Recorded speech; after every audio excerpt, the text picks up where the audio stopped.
mulai menampakkan dirinya dari ujung ini. Terlihat seorang wanita parubaya sedang berbelanja sayur di sekitar rumahnya.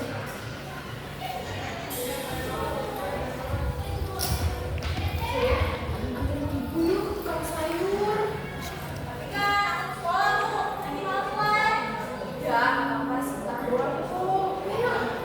Yuk, sayur. Ayo bu, beli sayur apa bu? Hari ini ada sayur apa aja bu? Bujo, sayur sebanyak ini kagak kelihatan. Mata ibu, tapi bagaimana? Kan saya nanya doang bu.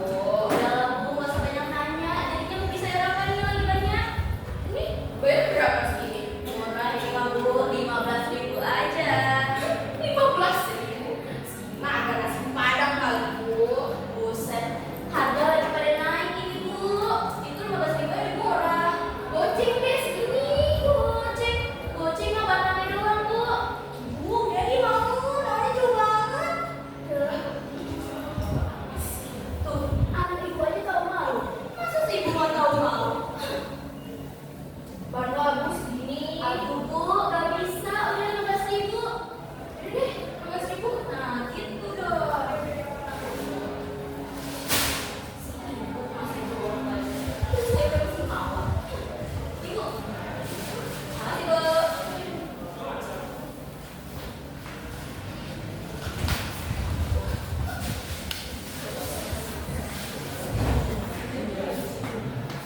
Lonceng pun berbunyi, menandakan waktu istirahat. Di sudut ujung kelas, terlihat Zoya, Naura, dan Yosi sedang asik berbincang.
Kalian, ada yang free nggak sih nanti pulang sekolah?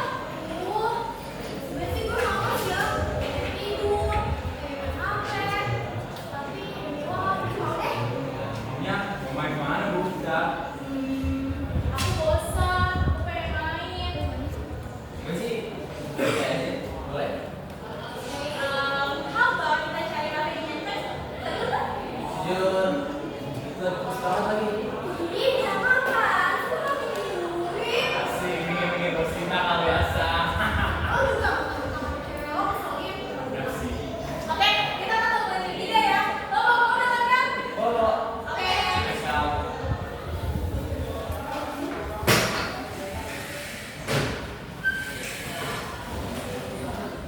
Singkat cerita, mereka menemukan kafe yang laris di Menteng. Haikal memarkirkan mobil dan Zoya memesan meja di dalam.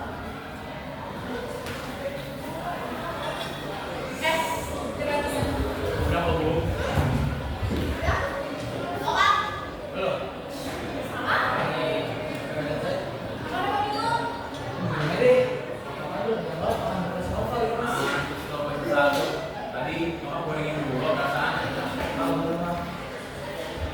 Tahu gak sih? Masa tiba-tiba nyokap gue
Bener nyokap gue sama orang.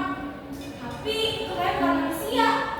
Soalnya dia tinggi, gede, berbulu, terus punya tanduk kambing. Ih, udah tahu siapa? Siapa? Ih, bukan. Ya, terus, terus. Pas gue nanya nyokap gue, ibu, yang lain ngejar gue. Tapi serius ya, ini udah make sense. Pertama, nyokap dia lari, emang bisa. Terus yang kedua, ada kambing. Jika pakai hal itu ada hubungannya juga. Aku gak mau ngomong nih, channel nih, kita tahu. Lu kenapa? Kamu udah bersama? Udah aku kenal aja. Terus saya mau bilang.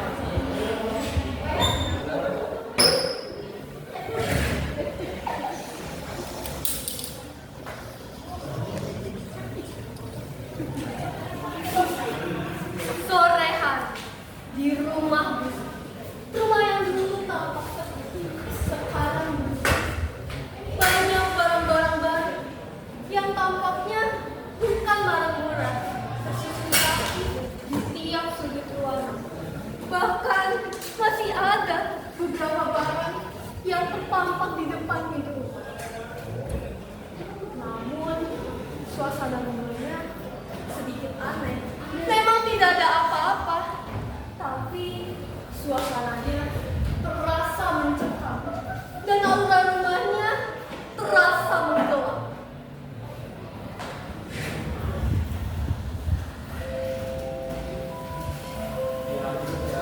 Ya, potong aja aku sendiri.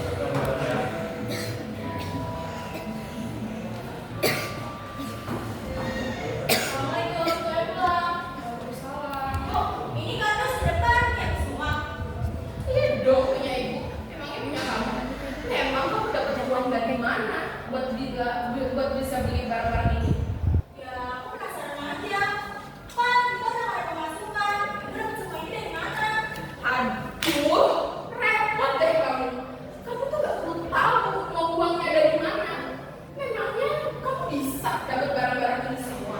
Kamu juga masih bisa makan di sini tuh harusnya bersyukur. Soal uangnya dari mana? Kamu gak perlu tahu. Ya, itu yang mau tanyain. Kan Ayu udah nggak ada. Ibu dapatnya dari mana? Jangan bawa ayah. Berkali-kali bilang sama kamu, gak usah bawa dia. Ngerti? Ya, Bu, maaf. Ini ceritanya. Jangan. Di sini aja. Kenapa emang? Di gudang masih belum bersih. Ntar kalau misalkan plafonnya jatuh, nah kamu gimana? Bahaya. Udah kamu ke kamar sana beres-beres. Udah.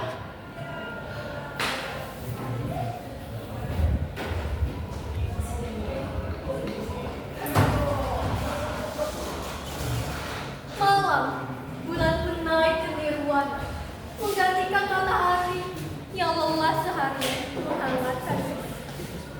Suara burung hantu merajalela kepelataran. Tepat jam 12 malam, Sri mengetuk-ketuk pintu kayu itu. Sebuah rumah kumuh di perbatasan Jakarta. Rumah itu adalah kediaman bapak, seorang ahli praktik mistis yang konon tersohor dari mulut ke mulut.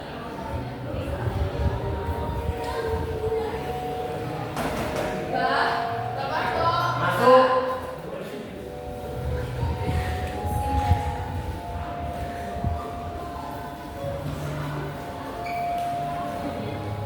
Kenapa sih kurang? Iya, Mbak. Kamu sudah tahu kan apa konsekuensinya? Sama ayam, 2 kambing, 3 sapi, dan kepada ketersinggungan dengan nyawa manusia. Tahu kok Mbak kalau yang itu. Ini kali keempat yang akan kamu datang di sini. Lalu nyawa siapa yang akan kamu tumbangkan? Yang itu Mbak. So ya. Hahaha. Manusia memang tidak ada puasnya. Kamu sanggup mengorbankan anak dirimu? Memangnya apa yang akan saya dapatkan? Jika saya meninggalkan anak saya. Yang pasti kamu akan mendapatkan kekayaan yang lebih banyak dari sebelumnya. Sekali lagi saya tanya, kamu beneran yakin mengorbankan anak dirimu? Baik kalau begitu, di malam 1 Suro, bawa anak untuk liputan ke Banten 4 jam 12 malam. Akhiri nyawa anakku. Baca mantra yang saya berikan. Dan tenggelamkan anak dirimu. Semua itu. Baik, terima kasih banyak, Pak.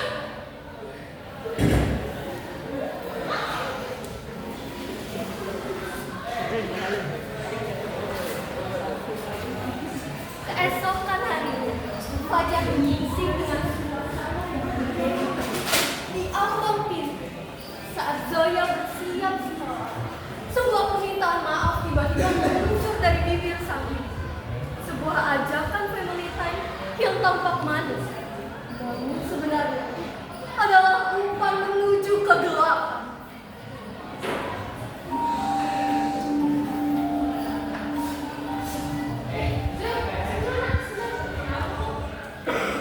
Maaf ya soal masalah kemarin. Soalnya ibu udah marah sama kamu. Bu, gak apa-apa. Saya kalau ibu marah sama saya juga minta maaf ya. Nah, sebagai permintaan maaf ibu, kamu ikut ibu aja. Tapi aku kan masih sekolah, Bu. Iya ya, ibu lupa lagi. Ini kalau pulang sekolah gimana? Aku ada janji sih sama teman aku. Kamu main sama kamu dulu. Sekali kayak sama ibu. Emangnya kenapa sih, Bu? Betul pengen ngajak kamu pergi kan sebagai permintaan maaf dari ibu juga.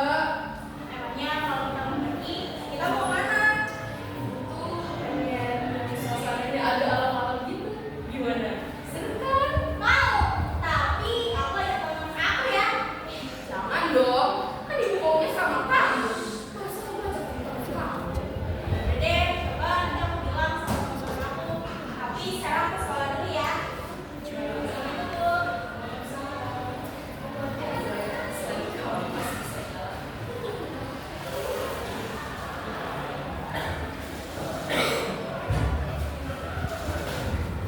Di tengah lelahnya raga yang Zoya terjebak dalam peringatan dari alam. Sosok sang ayah yang menembus mimpinya, mencoba menyelamatkan putrinya dari kasih sayang palsu yang berlumur darah.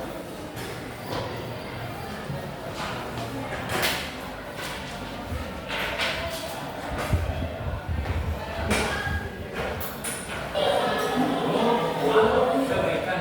Masih agak pusing sih, tapi mendingan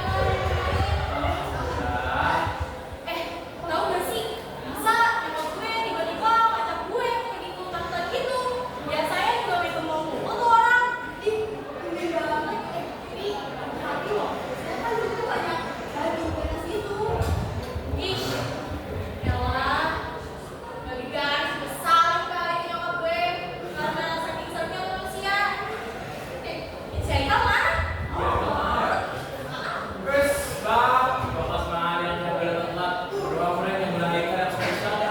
Bang, mas lu. Lu kan tahu sendiri ya rumah gue jauh banget.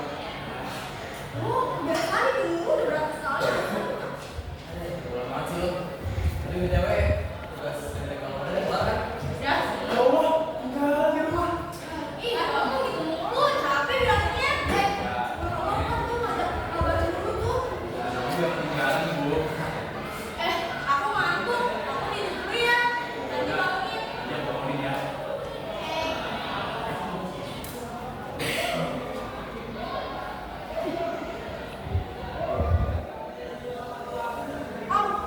Kamu masih banget.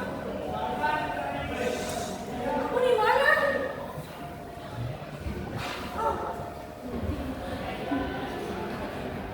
Ayah, ayah kok ada di sini? Bukannya ayah udah? Zoya, jangan pergi ya nak. Hah? Maksudnya apa ya? Zoya sayang, dengerin kata-kata ayah ya nak. Ayah sayang sama kamu. Kamu gak ngerti maksud ayah apa? Ayah sayang sama kamu Zoy. Jangan pergi sampai ketemu nanti ya nak. Ya, tapi kenapa? Ayah tiba-tiba datang ke mimpi Zoya dan Zoya mau pergi sama ibu gitu aja tanpa alasan. Nah, ayah emang gak ada di dunia ini. Tapi ayah selalu ada di hati kamu dan menemani kamu. dulu. Tolong kemarin ada kata ayah ya, nak. Ayah sayang sama kamu. Enggak, ayah, ayah, tapi ya, ayah.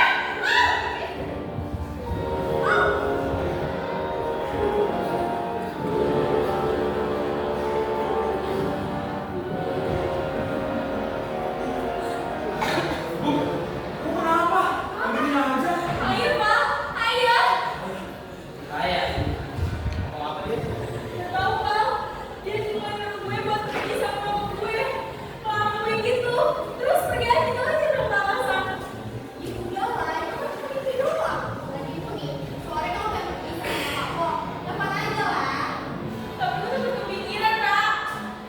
Cewek tuh kayak gini. Kau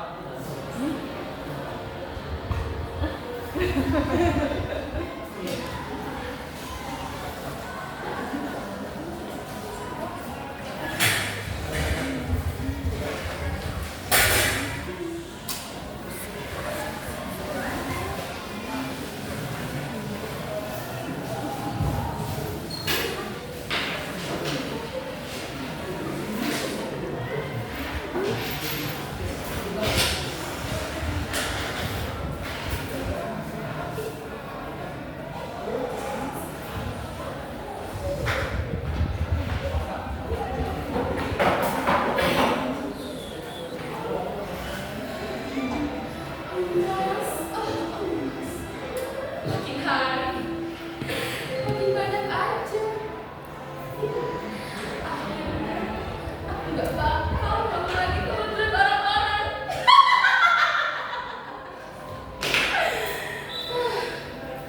Tapi, ini semua demi kesenangan ibu. Bukan demi kamu, Zoya.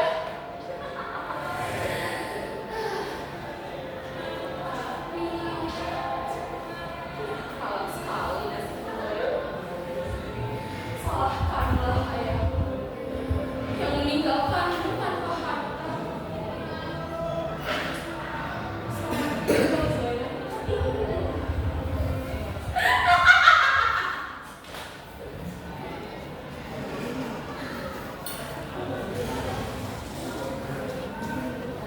Langkah berdua menyeret sisa harapan yang kian menipis.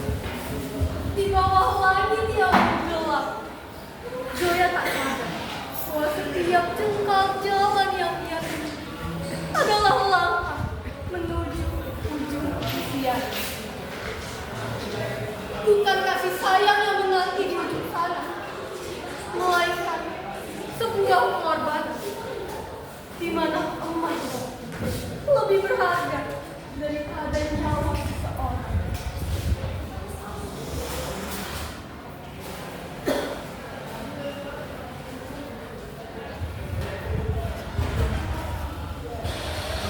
Kok kita ke tempat sepi kayak gini sih? Kita pulang aja ya, udah kesel banget. Sabar, Zoya. Sebentar lagi juga sampai kok. Kamu tahu kan, lihat saya bahagia. Kamu mau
dimulai saat Mama sudah berdiri di depan Mama.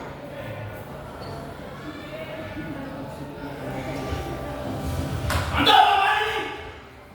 Ngapain kamu di sini? Pergi, ini bukan saya, orang saya. Anda udah gila ya? Yang soetan anak tante. Tante tega bisa cari tumbang. Kamu nggak tahu apa-apa, Pak. Kamu belum tahu ya? Zoe ini cuma anak saya. Saya nggak peduli dia mau mati atau enggak. Sayangnya kamu terlambat. Yang anakmu sudah menyatu bersama bayi. Zoya, tolong. Kok di sini Zoya? Tolong, tenang Zoya. Ibu, maafin saya. Zoya? Mbak, kenapa Mbak? Kenapa jadi begini? Kenapa cuma persembahan? Jangan Zoya. Nggak pantas main-main lagi. Orang bunuh sih. Dia termakan. Anda mau kaya kan? Bos teman.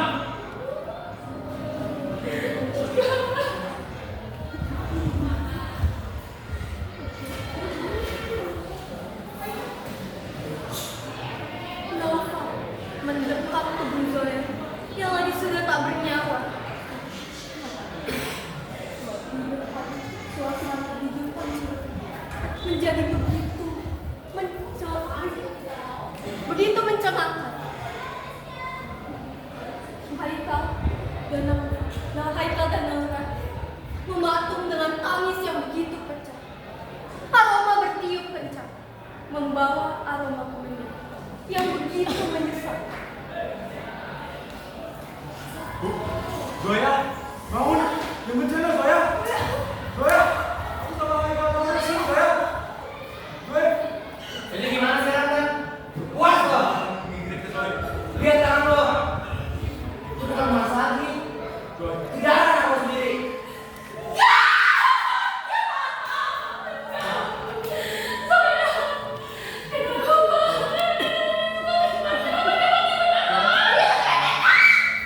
Kami sini sudah dikunci sih. Sama anakmu sudah dikunci.